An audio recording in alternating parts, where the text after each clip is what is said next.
बिस्मिल्लाहिर्रहमानिर्रहीम। अस्सलाम वालेकुम। 29 दिसंबर का आगाज़ हो गया है। सोमवार के दिन का सुहेल आफरीदी दौरे पंजाब मुकम्मल करके और रवाना हो चुके हैं और अब तो ज़ाहिर है वो पहुंच चुके होंगे, चाहे वो इस्लामाबाद की तरफ गए हैं, चाहे वो पेशावर की तरफ आए हैं, वो जहां के लिए भी निकले थे वहां पहुंच चुके होंगे। सुहेल आफरीदी साहब जो हैं वो सरगोदा में रुके, जहां पे जुनेद जो तहरीक इंसाफ के सोशल मीडिया के मेंबर थे लेकिन वो अपनी जॉब कर रहे थे यूएई में, उनको और सलमान इन दोनों को 15 माह हो गए हैं वहाँ से इनको उठाया गया यूएई से, और वहाँ की ये जेल में है। उनके ऊपर कोई केस नहीं है, लेकिन बग़ैर किसी केस के 15 माह से वो यूएई की जेल में है। और उनमें से जुनेद के घर वो गए हैं और उन्होंने ये यकीन दिलाया है कि वो अपनी तय कोशिश करेंगे सुहेल आफरीदी जो भी वो इस हवाले से कर सके। मियां नवाज शरीफ और मरीम नवाज़ भी दुबई रवाना हुए हैं, उस पर बाद में बात करते हैं। पहले जल्दी बात कर लेते हैं कि सुहेल आफरीदी साहब ने जो कल सहाफ़ियों से, सोशल मीडिया वालों से, एंकर से, ब्यूरो चीफ्स इनसे मिले हैं, तो उसमें से कुछ हाइलाइट्स जो एंकर्स के साथ उनकी गुफ्तगू थी। एक तो उसमें उन्होंने वहाँ से उसमें भी उन्होंने बताया और अब उन्होंने ऐलान कर दिया है कि सिंध तैयारी पकड़ो, कराची में आ रहा हूँ। उन्होंने ट्वीट भी कर दिया है कि अब अगला पड़ाव हमारा जो है वो सिंध में होगा, कराची में होगा। अब ये देखना होगा कि वो क्या बाय रोड जाते हैं साउथ पंजाब से होते हुए वो सिंध में दाखिल होते हैं या वो बाय एयर जाते हैं कराची, ये देखते हैं कि पता चलेगा। लेकिन उनके इस ऐलान के साथ ही आप देखेंगे कि सिंध के अंदर एक्टिविटीज़ सिर्फ इस ऐलान से शुरू हो जाएंगी। कराची के अंदर एक एक्टिविटी शुरू हो जाएगी, गो के ऑलरेडी भी जो कराची के जो सिंध के सदर हैं हलीम आदिल शेख साहब, वो कल से उन्होंने जो स्ट्रीट मूवमेंट की तैयारियों का आगाज़ कर दिया है। तो बहरहाल ये एक बड़ी पेशरफ्त होगी अगर सुहेल आफरीदी बाय रोड सिंध जाते हैं और फिर अंदरूनी सिंध से होते हुए अगर वो कराची पहुंचते हैं, तो ये एक बहुत बड़ी एक्टिविटी पूरे सिंध के अंदर हो जाएगी। और लाहौर में आपने देखा जिस तरह के इम्पैक्ट उन्होंने छोड़ा, उस पर हम बहुत बात कर चुके हैं। उसके बाद उन्होंने साफ़ियों से जो मुलाकात की, उस पर उन्होंने तीरा में जो ऑपरेशन का मामला है उस पर उन्होंने अपना मौक़िफ़ वाज़ेह किया है। उन्होंने कहा कि सूबाई हुकूमत ने बिल्कुल ऑपरेशन की इजाज़त नहीं दी, और उन्होंने कहा कि हमने केपी में ऑपरेशन के हवाले से, अमन अमान के हवाले से जो जिरगा बुलाया था, उस जिरगे में तमाम पोलिटिकल पार्टीज़, तमाम मसालिक, तमाम मज़ाहिब, तमाम कौमें, तमाम ज़बानें सब मौजूद थे और सब ने यकज़बान होकर एक ही बात कही है कि केपी के अंदर जो भी ऑपरेशन का मामला है उसमें केपी के लोगों को, केपी हुकूमत को, सूबाई असम्बली को ऑन बोर्ड लिया जाए, सिर्फ पीटीआई को नहीं, तमाम पॉलिटिकल पार्टीज़ को, और सब पॉलिटिकल पार्टीज़ के उसके ऊपर दस्तखत हैं। और उन्होंने कहा है कि 2010-11 में एक ब्रीफिंग दी गई थी कि टोटल पूरे केपी में 4000 दहशतगर्द हैं और आज भी तादाद उतनी ही है। तो फिर बात यह है कि 14 साल तक हमने जो ऑपरेशंस किए, जो उनके ऊपर पैसा खर्च हुआ, जो हमने कुर्बानियाँ दी, तो उसके बावजूद क्यों दहशतगर्दों का खात्मा नहीं हो सका। और उन्होंने कहा कि बहरहाल हम दहशतगर्दी के ख़िलाफ़ है, दहशतगर्दों के ख़िलाफ़ है, और दहशतगर्दों से बात करने की हम बात नहीं करते, बल्कि जो स्टेक होल्डर्स हैं उनसे बात करने की बात करते हैं। फिर उन्होंने ये कहा कि केपी में उस तरह से इंफ्रास्ट्रक्चर इसलिए नहीं है कि वफाक की जो पॉलिसीज़ हैं, अफगान पॉलिसीज़, उनका बराह रास्त इम्पैक्ट जो है, उसके जो नताइज हैं वो आते हैं केपी के अंदर। और केपी वैसे भी वो कहते हैं कि तजर्बागार रही है, वफाक की पॉलिसीज़, बंद कमरों की पॉलिसी जो है वो केपी में इम्प्लीमेंट की जाती हैं और जिनके नताइज कोई अच्छे नहीं आते। उन्होंने एक बार फिर मरीम नवाज़ को कहा है कि आप जाली तरीके से सीएम बनी हैं, लेकिन आप सीएम हैं, मैं आपको दावत देता हूं, आप केपी आएँ, हम आपको बताएंगे कि रवायात क्या होती हैं। फिर उन्होंने कहा कि जब शहबाज शरीफ आते हैं केपी आए तो मैंने अपने लोगों को कहा कि कोई हुटिंग नहीं करेगा, और साथ ही मैंने अपनी ब्यूरोक्रेसी को कहा, पुलिस को कहा कि आपने जो उस ओहदे का ड्यू प्रोटोकॉल है वो देना है। गो कि वो जाली तरीके से वज़ीर-ए-आज़म है, लेकिन हैं तो वज़ीर-ए-आज़म। हमने ओहदों को कि जो है वो एक अगर वफाक का कोई नुमाइंदा आता है या सूबे से कोई आता है तो उसके ओहदे के मुताबिक उसको रिस्पेक्ट देनी है। और उन्होंने कहा है कि वो इसी तरह से मोमेंटम बढ़ाते चले जाएंगे, टेम्परेचर बढ़ाते चले जाएंगे। मीना खान आफरीदी साहब ने जो एक बात की थी उसके हवाले से उन्होंने कहा है कि वो नहीं होनी चाहिए थी, लेकिन गलत एक्शन का रिएक्शन भी गलत होता है। और वो कहते हैं कि जब हम पंजाब में दाखिल हो रहे थे और पहली मरतबा जो हमारे साथ हुआ दाखिल होते ही, तो मैंने उसी वक्त अपने लोगों को कह दिया था और सबको रोका था कि इनके इरादे कुछ ठीक नहीं है, तो आपने कोई ऐसा इकदाम नहीं करना जिसकी वजह से हमारे ऊपर तनकीद हो। उसके बाद उन्होंने कहा कि उन्होंने फिर बताया केपी के कितने 5200 अरब वफाक ने देने हैं। और जब उनसे पूछा गया कि आपको अगर मौका मेरे फील्ड मार्शल से मुलाकात का, उन्होंने कहा अगर किसी फोरम पे मुलाकात होती है तो सूबे के जो सिक्योरिटी के इश्यूज़ हैं, जो उनसे रिलेटेड इश्यूज़ हैं, उन पे ज़रूर उनसे बात करूँगा, लेकिन इमरान खान के लिए उनसे बात नहीं करूँगा, पॉलिटिकल बात उनसे नहीं करूँगा। और उन्होंने कहा कि हाँ, इमरान खान से मिलने के लिए मैं लिस्ट ज़रूर बनाऊंगा जब इमरान खान से मुलाकात होनी होगी, क्योंकि वो कहते हैं कि इमरान खान का रोब ऐसा है कि मैं उनके सामने जाता हूँ तो सब कुछ भूल जाता हूँ। तो इमरान खान से मुलाकात से पहले एक लिस्ट ज़रूर बनाऊंगा ताकि मैं इमरान खान से वो तमाम चीज़ें पूछ सकूँ। अफगान पॉलिसी पर वही उन्होंने बात किया कि जो सूबाई असम्बली का जिरगा था उसमें वो कहा गया था कि बातचीत की जाए और केपी और फाटा के लोगों को ऑन बोर्ड लिया जाए। और उन्होंने कहा कि लाहौर में मैं हर जगह जा भी नहीं सका और क्योंकि सारे रास्ते उन्होंने बंद किए हुए थे, लेकिन जहाँ मैंने देखा भी तो वहाँ पे मरीम नवाज़ की तस्वीरें लगी हुई थी। अगर ये कुछ कर रहे हैं तो इनका आवाम के टैक्स के पैसों से कर रहे हैं, कोई अपनी ज़ात से तो नहीं कर रहे कि हर जगह एक ही तस्वीर जो है वो लगी हुई नज़र आती है। और साथ ही उन्होंने कहा है कि सड़कें बनाने से कौम नहीं बनती। और इसके अलावा उन्होंने कहा है कि लाहौर में बत्तियाँ तो हैं लेकिन इनकी सियासी बत्ती जो है वो जा चुकी है, गुम हो चुकी है। फिर उन्होंने बताया कि जो पीटीआई के वर्कर्स के साथ हुआ उस पर उन्होंने मीडिया को कहा कि आप आवाज़ क्यों नहीं उठाते जो हमारे पॉलिटिकल वर्कर्स के साथ होता है। और उसके बाद उन्होंने ये भी बताया कि जैसे ही मैं पंजाब असम्बली पहुंचा तो मुझे भी धक्के दिए गए, मैं फिर पीछे हट गया, मुझे पता चल चुका था कि इनके इरादे कुछ ठीक नहीं हैं। और इसी तरह से उन्होंने कहा कि और साफ़ियों ने उनसे माजरत भी की कि जो कुछ टाउट्स ने आपके साथ बदतमीज़ी की तो ये पंजाब का कल्चर नहीं है। और फिर उनसे पूछा गया कि आप इस्टेब्लिशमेंट से बात करेंगे। उन्होंने कहा सूबे के लिए जो भी जिस भी फोरम पे मुझे बात करनी होगी मैं करूंगा। दुश्मनों से भी बात की जाती है, दुश्मन मुल्क से भी हम बात करते हैं तो अपने मुल्क के अंदर हम जो साहिब इख्तियार हैं उनसे क्यों नहीं बात करेंगे, लेकिन शर्त यह है कि बराबरी की सतह पे बातचीत हो। ये नहीं कि एक साइड बहुत ऊपर है और दूसरी बिल्कुल नीचे है, तो ऐसे नहीं, बराबरी की सतह पे बात होगी। उन्होंने बताया कि वादी तीरा में ज़ाफ़रान लगाने का इमरान खान ने प्लान किया था, वो नहीं लगने दिया गया, उन बंदों को उठा लिया गया जो वो लगाना चाहते थे। और उन्होंने कहा कि 100 साल से वहाँ पे पोस्ट और ये चीज़ें काश्त हो रही हैं। और उन्होंने कहा कि फाटा का इंज़माम तो 2018 के बाद हुआ है केपी में, तो उससे पहले तो वफाक के वो बराह रास्त अंडर था।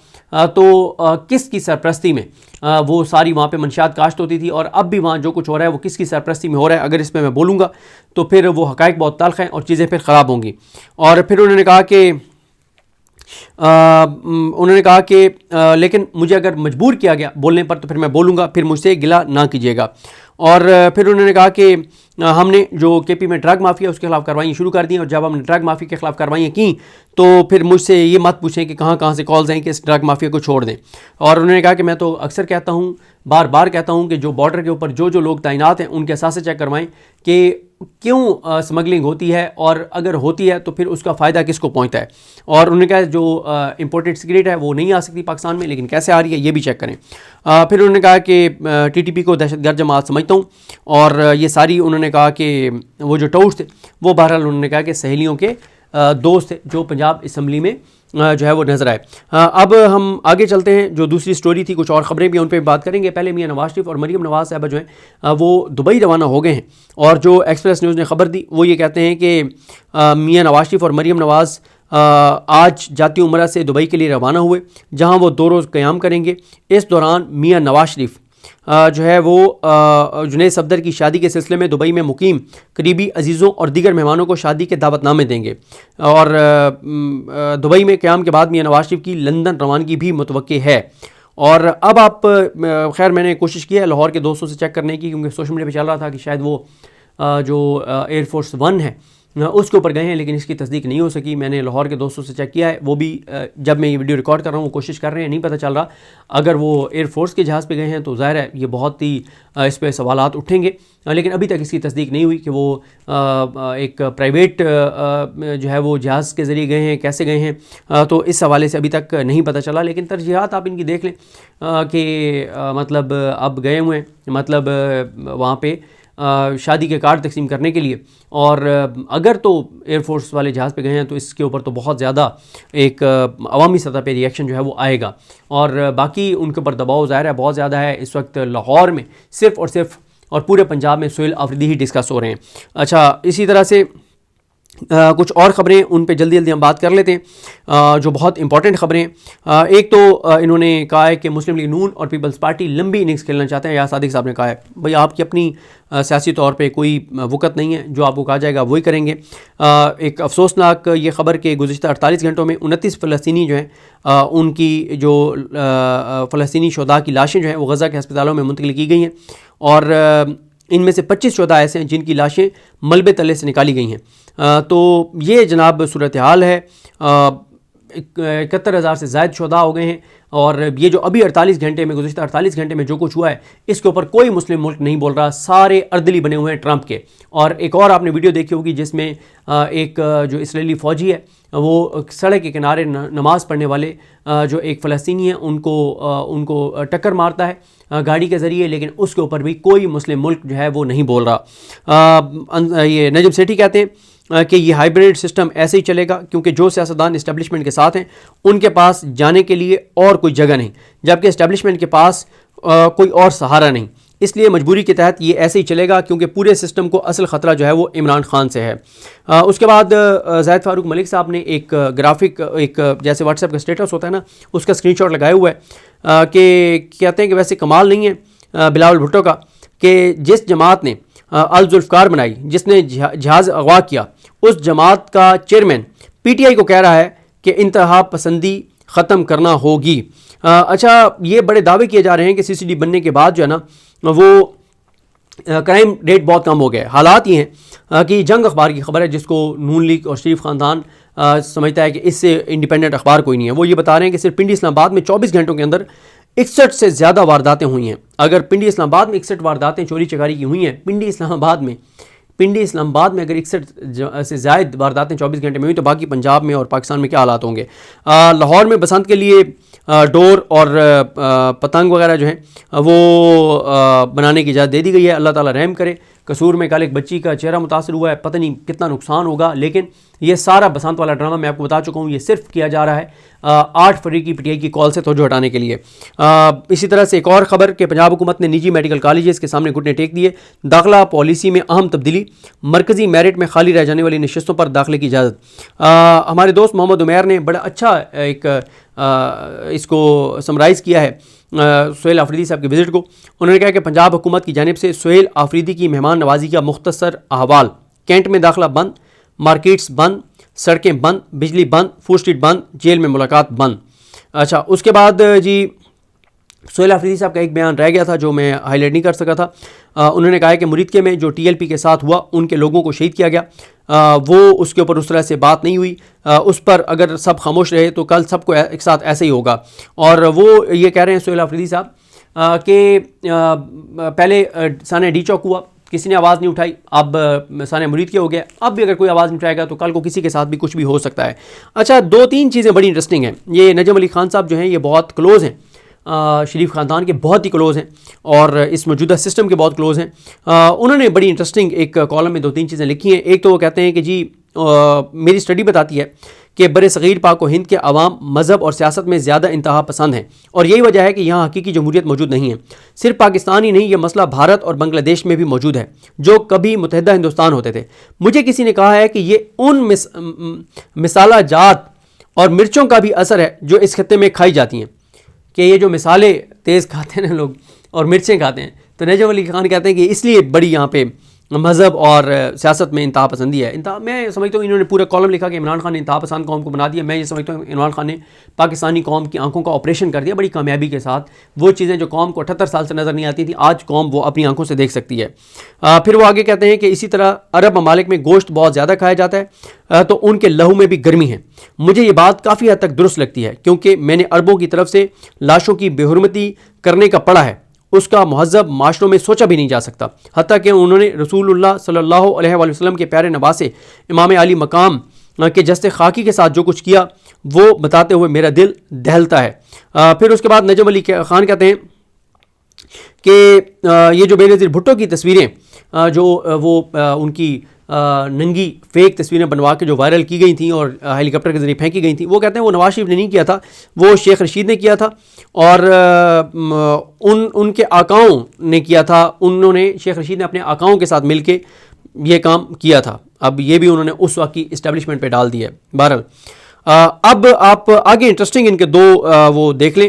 वो कहते हैं कि मैं कुरान पाक पे हलफ देकर बता सकता हूं कि मुझे एक टीवी प्रोग्राम से निकलते हुए PTI के एक हामी वकील ने बताया था कि नवाज शरीफ की साहबजादी मरियम नवाज साहिबा से मुतल्लिक वो बात उन्होंने घड़ कर फैलाई थी जिसका हवाला मीना खान आफरीदी ने दिया है। ये उन्होंने नजम वली खान जो शरीफ ख़ानदान के बहुत क्लोज़ हैं वो ये दावा कर रहे हैं। आखिरी उनका एक दावा, वो कहते हैं कि मैं 9 मई की रिपोर्टिंग कर रहा था और देख रहा था कि 2-2 और 3-3 हज़ार के कारकुनों का जत्था किस तरह GHQ कोर कमांडर हाउसेस।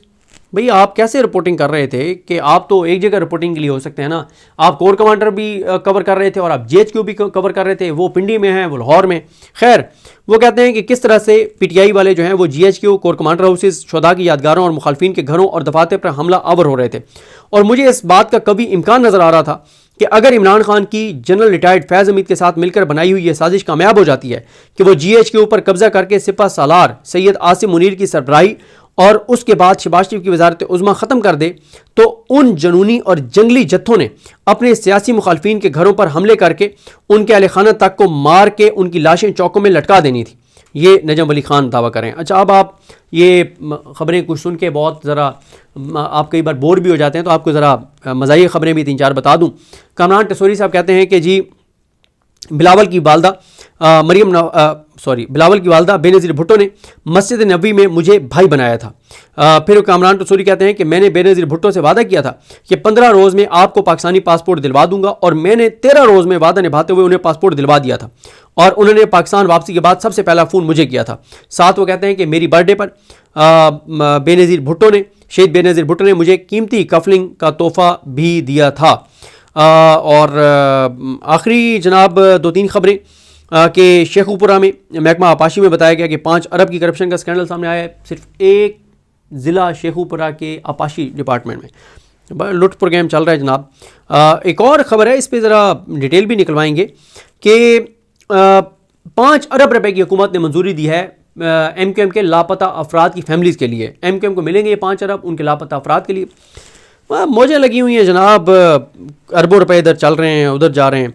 अच्छा, ये समझ नहीं आई कि ये अमर वली खान साहब जो हैं वो हर महीने क्यों ऐसा बयान दे देते हैं। अब उन्होंने बयान दिया, कहते हैं कि इधर निजकारी के नाम पर फौज कारी हो रही है और प्राइवेटाइजेशन के नाम पर मिलिट्राइजेशन हो रही है और PIA 10 अरब का ड्रामा रचाकर फौजी फर्टिलाइज़र लेकर जा रहा है।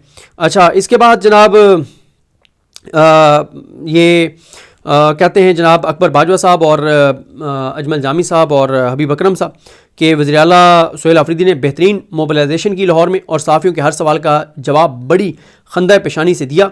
कोई और होता तो जो सलूक उनके साथ किया गया उसके बाद वो किसी और तरह से बात करता, लेकिन सुहेल आफरीदी ने ऐसा नहीं किया। एक ये हमारे दोस्त जाहिद फारूक मलिक साहब ने कल सवाल किया है फैसल करीम कुंडी से। उन्होंने कहा है कि सवाल किया कि छाननी ता बोले मतलब ये क्या, आगे पूरा पहले पढ़ता हूँ। कहते हैं 9 मई का कहने वालों ने, ये आप कहते हैं कि बार बार एतराज़ करते हैं कि 9 मई PTI ने किया और बड़ा मुल्क को नुकसान पहुँचाया, तो ये बताएं कि बेनज़ीर की शहादत पर पाकिस्तान का कौन सा ऐसा बैंक था जिसको नहीं लूटा गया, कौन सी ऐसी बेकरी थी, कौन सा ऐसा चौक चौराहा था जो सलामत रहा था। और जब सब कुछ उजड़ गया तो एंड में कह दिया गया कि पाकिस्तान खपे। और फिर उन्होंने कहा कि जब डोगर कोर्ट्स ने मियाँ बरादरान को नाअहल किया तो पाकिस्तान का कौन सा कोना बचा था जो तबाह नहीं हुआ था। कोई और बात करे, आप तो बात नहीं कर सकते। और जवाब था कि हमने GHQ नहीं चलाया था और हमने ये नहीं किया था और हमने ये नहीं किया था। तो बहरहाल ये चीज़ें हैं। और हाँ, एक और ये देखें ना कि मतलब इन लोगों के दिल में ज़रा भी रहम नहीं है पाकिस्तान का और पाकिस्तान के अवाम के टैक्स के पैसों का। ये अब कल अखबारों में खबर लगी थी कि मखसूस नशस्तों पर बहाल 19 अरकान असम्बली को 1 साल से ज़ायद की तनख्वाहें देने की जो है वो मंजूरी दी जा रही है, ग्रीन सिग्नल दे दिया गया। 19 MNAs को मखसूस नशस्तों पर जो जाली तरीके से आए हैं उनको बकाया जात की मद में 11 करोड़ रुपये से ज़्यादा जो है वो दिया जाएगा। तो लगे रहें जनाब। ये ज़फ़र नकवी साहब ने 2 वाक़यात लिखे हैं। एक तो उन्होंने एक वाक़या लिखा है कि कल उनके साथ और उनके बेटे के साथ क्या हुआ, और यही वजह है। देखें, हेलमेट की पाबंदी करवाना बिल्कुल गलत नहीं है, बिल्कुल ठीक है, ये हर एक की सेफ्टी के लिए है। इसलिए आपने देखा होगा कि मैंने कभी अपने व्लॉग में इस चीज़ की मुखालफत नहीं की। लेकिन मुखालफत हम किस चीज़ की करते हैं या निशानदेही किस चीज़ की करते हैं, ये ज़फ़र नकवी साहब ने जो लिखा है। ज़फ़र नकवी साहब मारूफ यूट्यूबर हैं और मियाँ नवाज शरीफ इनके व्लॉग रेगुलर देखते थे और ये मियाँ नवाज शरीफ को समझते थे कि वो वाकई एंटी इस्टेब्लिशमेंट हैं, वो वाकई मियाँ नवाज शरीफ जो हैं वो खुददार हैं, और वो वाकई सियासी तौर पे गैरतमंद हैं, वो वाकई अपनी सेल्फ रिस्पेक्ट का ख्याल रखेंगे, वो वाकई वोट को इज्जत देंगे। तो इसलिए ज़फ़र नकवी साहब उनको बहुत सपोर्ट करते थे और मियां नवाज शरीफ भी उनको रेगुलर सुनते थे।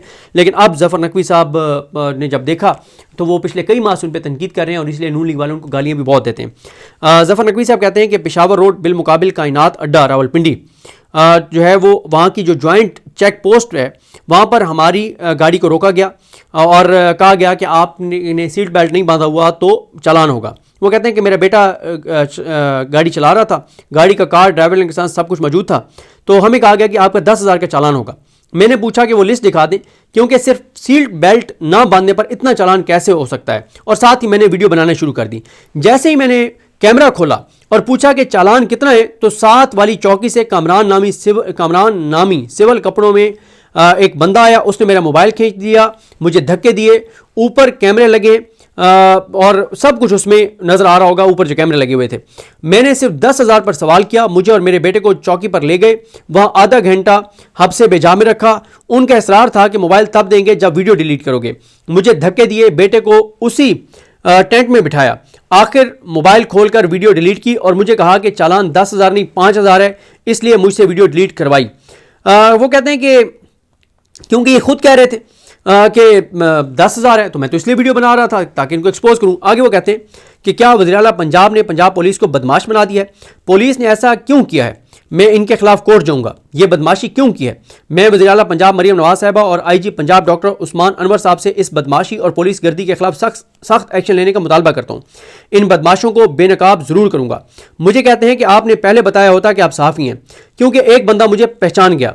मैंने कहा मैं पाकिस्तानी शहरी हूँ, मेरा यही तारुफ है, सहाफ़ी का तारुफ कराना ज़रूरी नहीं। मैंने फ़कत लिस्ट मांगी थी क्योंकि आप 10,000 रुपये मांग रहे थे। मुझसे जब तक अपनी करतूतों की वीडियो डिलीट नहीं करवाई तब तक हमें नहीं छोड़ा। मैं एक बार मोबाइल छोड़कर वापस आने लगा तो मुझे रोक लिया कि आप तब तक नहीं जा सकते जब तक वीडियो डिलीट नहीं करोगे। इन पुलिस वालों पर हब्से भेजा का जब तक पर्चा नहीं होगा मैं तब तक चैन से नहीं बैठूंगा। लोग शायद ये समझेंगे कि हर वक्त मैं बोलता रहता हूं, बाकी लोग खामोश रहते हैं। मैं आपसे मुल्तमिस हूं कि आप इस जुल्म और पुलिस गर्दी पर खामोश ना रहा करें, इस बेशर्मी को अंजाम तक पहुंचाया करें। ये ज़फ़र नकवी साहब ठीक कह रहे हैं। हम लोग सब ना खामोश हो जाते हैं। हम इसलिए खामोश हो जाते हैं कि हम कहते हैं कि मतलब जाने दो यार, ठीक है, कौन इनसे पंगा ले। लेकिन ज़फ़र नकवी साहब ठीक करते हैं, इनको एक्सपोज करते हैं। तो बहरहाल जी ये सूरत हाल है, ये अहवाल है। तो देखते हैं चीज़ें कैसे आगे बढ़ती हैं। मुझे अपनी दुआ में याद रखें। अल्लाह करीम हम सबका हामी नासर। अल्लाह हाफ़िज़।